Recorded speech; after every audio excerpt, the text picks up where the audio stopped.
ناظرین، تائیوان اور چین کا تنازع اب صرف دو خطوں کا علاقائی مسئلہ نہیں رہا، بلکہ یہ دنیا کی دو سب سے بڑی طاقتوں یعنی امریکہ اور چین کا درمیان بالادستی کی جنگ، عالمی ٹیکنالوجی کے بقا اور جمہوریت بمقابلہ آمریت کا ایک بڑا مارکا بن چکا ہے۔ چلیے جانتے ہیں چین اور تائیوان کی تقسیم کا اصل معاملہ کیا ہے۔ تائیوان دنیا کی کتنی بڑی اکانومی ہے؟ تاریخ میں کب چین اور تائیوان کے درمیان کشیدگی ہوئی؟ خطے کے کون سے ممالک تائیوان کی حمایت کرتے ہیں؟ چین تائیوان کو لے کر اب تک کتنے سخت اقدامات کر چکا ہے؟ حالیہ کشیدگی کی کیا صورتحال ہے؟ تائیوان کو کتنے ممالک آزاد ملک تسلیم کرتے ہیں اور تائیوان کے اندر آزادی کتنا بڑا سیاسی مسئلہ ہے؟ ناظرین، چین کے ساتھ تائیوان کی تقسیم کا اصل معاملہ 1949 کی چینی خانہ جنگی سے جڑا ہوا ہے، جب ماؤ زیڈونگ کی کمیونسٹ پارٹی نے بیجنگ پر قبضہ کیا اور شکست خوردہ قوم پرست رہنما جانگ کائی شیک اپنے 15 لاکھ حامیوں کے ساتھ تائیوان فرار ہو گئے، جس کے بعد چین کا موقف ہے کہ تائیوان اس کا ایک علیحدہ ہو جانے والا صوبہ ہے جسے ہر حال میں دوبارہ ملک کا حصہ بننا ہے، جبکہ تائیوان کے عوام اور قیادت کا ماننا ہے کہ وہ عملی طور پر ایک آزاد اور خود مختار قوم ہے جن کا اپنا آئین،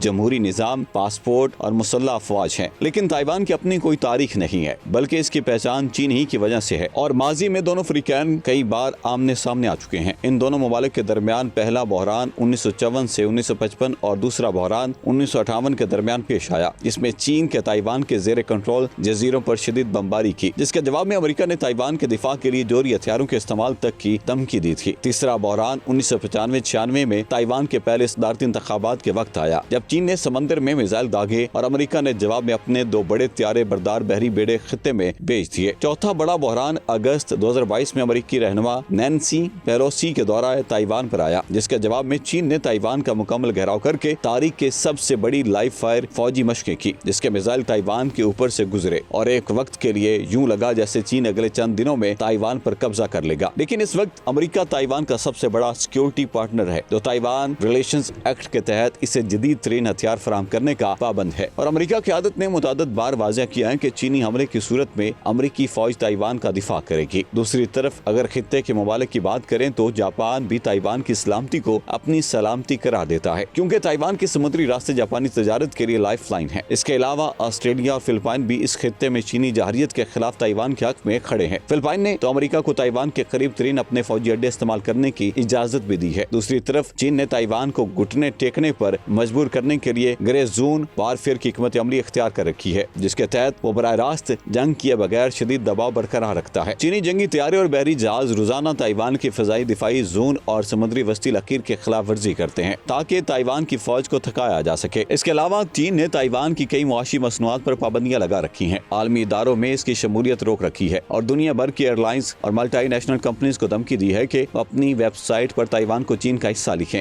ورنہ انہیں چین میں کاروبار کرنے سے روک دیا جائے گا۔ اس کے علاوہ چین کے دباؤ کی وجہ سے تائیوان کو باضابطہ طور پر تسلیم کرنے والے ممالک کی تعداد مسلسل کم ہو رہی ہے، اور ابھی تک دنیا کے صرف 12 ممالک تائیوان کو ایک آزاد ریاست تسلیم کرتے ہیں۔ تاہم امریکہ، یورپی یونین اور دیگر بڑی طاقتیں تائیوان میں اپنے تجارتی دفاتر کے ذریعے سفارت خانے کے تمام فرائض اور مضبوط غیر سرکاری تعلقات قائم رکھے ہوئے ہیں، یعنی ان ممالک نے تائیوان کو باقاعدہ ملک نہیں تسلیم کر رکھا اور نہ ہی ان ممالک کے یہاں سفارت خانے ہیں، لیکن یہ چین کے مقابلے میں تائیوان کی حمایت کرتے ہیں۔ تائیوان کے اندر آزادی ایک بہت بڑا اور حساس سیاسی مسئلہ ہے۔ تائیوان کی 80% سے زیادہ آبادی موجودہ صورتحال کو برقرار رکھنے کے حق میں ہے، یعنی وہ نہ تو چین کے ساتھ اتحاد چاہتے ہیں اور نہ ہی باضابطہ آزادی کا اعلان کرنا چاہتے ہیں، کیونکہ وہ جانتے ہیں کہ آزادی کے اعلان کے بعد چین فوری طور پر ان پر حملہ کر دے گا۔ تائیوان کی موجودہ حکمران جماعت DPP الگ شناخت اور آزادی کی طرف جھکاؤ رکھتی ہے، جبکہ اپوزیشن جماعت کے MT چین کے ساتھ معاشی تعلقات اور مذاکرات کی حامی ہے۔ تاہم ہانگ کانگ میں چین کی طرف سے کیے جانے والے سخت اقدامات کے بعد تائیوان کے عوام، خاص طور پر نئی نسل میں بیجنگ کے لیے شدید مزاحمت پیدا ہوئی ہے، اور اب وہ خود کو چینی کے بجائے خالصاً تائیوانی کہتے ہیں اور اپنی جمہوری آزادی پر کوئی سمجھوتا کرنے کو تیار نہیں ہے۔ جبکہ عالمی تناظر میں دیکھا جائے تو چین اس وقت دنیا کی دوسری بڑی معیشت ہے اور تائیوان دنیا کی 20ویں بڑی معیشت ہے، جس کی اصل طاقت سیمی کنڈکٹرز یعنی کمپیوٹر چپس کی صنعت ہے، اور دنیا کی جدید ترین مائکرو چپس کا تقریباً 90% تائیوان کی کمپنی TSMC تیار کرتی ہے۔ اگر چین تائیوان پر حملہ کرتا ہے یا اس کا بحری محاصرہ کرتا ہے تو دنیا بھر میں اسمارٹ فونز، گاڑیوں، طبی آلات اور سیٹلائٹ کی سپلائی چین فوری طور پر تباہ ہو جائے گی، جس سے عالمی معیشت کو تقریباً $10 ٹریلین